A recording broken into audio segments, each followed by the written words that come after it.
So off and on for 10 years, that's how I would work with Dr. Dre. And like I said, he would call at all hours of the night, sometimes at 2 in the morning. Sometimes we would be going to his house at 1 in the morning to record. That's just the way he worked. So whatever time it was, I had to jump, get a horn section, and get over there. A lot of the tracks we did, we had no idea where they ended up. He would just record them and decide later which artist he was going to give the track to put on their album. So we would, once in a while, we would know something before, like, oh, this is going to be on Busta Rhymes' album, or this is going to be Truth Hurts. Or our first recording that ended up on the album was The Firm. And so you just never knew. Even years later, they would call me and say, hey, who were the horns on this track? We're going to release it on Dre's album Compton. So you just had no idea where everything was going, but you were just grateful for the work. I really had a great experience working with Dre. I learned a lot from him, and just watching him as he produced and got what he wanted from the artist.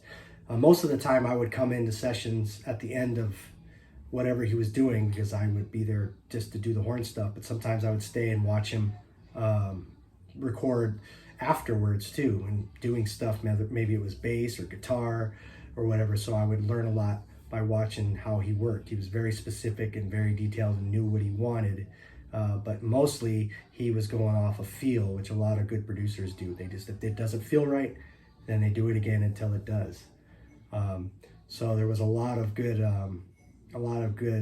things learned in those sessions. Another credit to Dre's success and why he's such a great producer and entrepreneur is that he always wanted to better himself.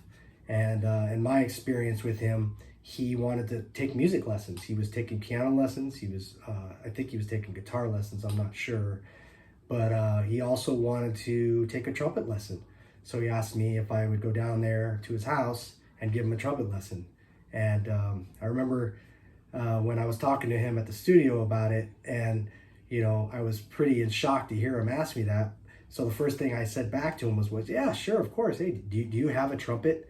Like a millionaire, the person that he is, he can get a trumpet anytime he wanted. But it was just my way of kind of breaking my own ice in my head. I don't know, but yeah, he actually had a Bach 37, a little heavier Bach that he had at the house. So he invited me down to his house to give him a trumpet lesson. So I get to Dre's house, and he invites me in, and he said he's pretty newly moved there, and he's building a shark tank, which was I thought was pretty awesome, because I've owned fish tanks, and at the time I never knew anybody to have an actual shark tank in their house. So that was pretty exciting to hear and to see.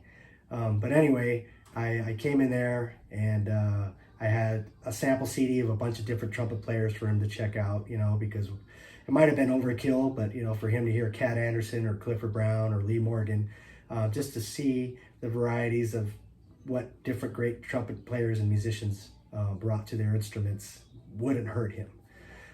So we chatted a little bit about that. He mentioned he's afraid of taking these music lessons because he doesn't want to jinx himself. And it's understandable, seeing that the way he does things, the way he was doing them, he's been successful, and why change it, right? But I'm sure knowing a little bit about music helped him even more to become the person he is today, which happens to be now a major entrepreneur and a memorable producer, all Hall of Famer. So roughly after the 10 years, as time passed working with Dre, it's slowed down a lot, mainly because he started getting into other businesses. He started the Beats, the Dre Beats, the headphones, and he pretty much just took off from there. And I think he just kind of changed it up a little bit and moved on to different things in terms of different musicians, different producers, etc. And so that was my tenure with Dr. Dre for that time. It was great, and it also kind of launched me into more sessions with other great producers as well that used to work with Dr. Dre. So it was a great stepping stone, so to speak, in my career. And it just shows you that you just, keep going, and things will blossom out of that into new things. And that's kind of what everything's about. You just keep moving yourself up in every way possible. Okay, that about wraps it up for my first episode of Special Recording Sessions. I hope you enjoyed it. It was a lot of fun, and I hope to continue this and make some other great episodes regarding special recording sessions as well, or just any music experiences. But yeah, look for more episodes coming out soon, whether it be about technical stuff, about the trumpet, or whatever. Just keep an eye out and subscribe to my page, and look forward to making the next one. All right, thanks.